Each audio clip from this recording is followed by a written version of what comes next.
Hello ఏమండి? ఎలాగుందిరా? పర్లేదు. ఏం పని చేసావు నువ్వు? ఎంత పని చేసావు? నాకు అందుకే అడిగి తీసుకెళ్ళి నా మాట వినవు నువ్వు. నువ్వు పని చెయ్యి. ఆడికి కూడా ఏదో అయిపోయి ఉండేది. ఇప్పుడు ఎలాగుండే నీ ఒంట్లో ఎలాగుంది? హలో, ఒంట్లో ఎలాగుంది? తలకు దెబ్బ తగిలింది. తల అంతా నొప్పిగా ఉంది. కానీ నేను ఇప్పుడు హాస్పిటల్లో పెట్టారా నీకు?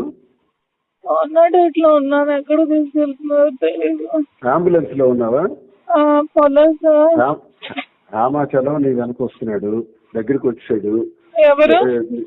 రామాచలం ఆల్రెడీ వచ్చాడు. ఈడు కూడా వస్తున్నారు. ఎవరు? అవినాష్ కూడా వస్తున్నాడు. పద్మాకు పంపిస్తున్నాను. నువ్వేం వరి అవ్వకు. నువ్వు అక్కడ చెప్పు. దీన్ని ఏం చెప్తానంటే, నేను కావాలనే సూసైడ్ చేసుకోవాలని చూపించాను. ఆమె దువ్వాడు వాణి చేసినటువంటి అరాచకం 4 రోజులుగా చేస్తున్నటువంటిది నేను చనిపోవాలని నేను గుర్తిస్తాను చెప్పాయి. అదొకటే మాట. అదొకటే మాట చెప్పేసి నువ్వు అలా ఉండిపో.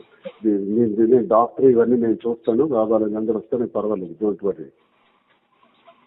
ఈ మనస్తాపానికి చెంది నేను హైవేలో వెళ్ళి గుద్ది చచ్చిపోదాం అనుకున్నాను. నన్ను ఎవరు కాపాడుతారు? అదేవాడు కారణం దువ్వాడు వాడి. ప్రెస్ కి పంపించండి చేతికి. ఇప్పుడే చెప్తాను నేను దిగినప్పటికే. ఎవరికి?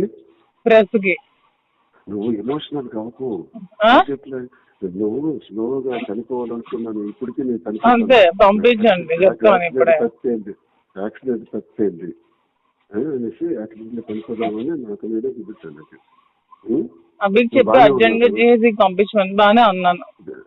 ఎయిర్ బెలూన్స్ అన్ని ఓపెన్ అయ్యాయి. అవినాష్ వస్తున్నాడు, హేమ వస్తున్నాడు. ఫస్ట్ నీ దగ్గర హేమచంద్ర వస్తున్నాడు. ఫస్ట్ డ్రెస్ వాళ్ళకి అవినాష్ చెప్పి జిహెచ్కి అర్జెంట్ గా వెళ్ళమనండి. సూసైడ్ అటెంప్ట్ చేసిందని చెప్పి మనండి. అభికి ఎవరికి ఒకరికి ఇచ్చారు. నీ దగ్గరికి అర్జెంట్ గా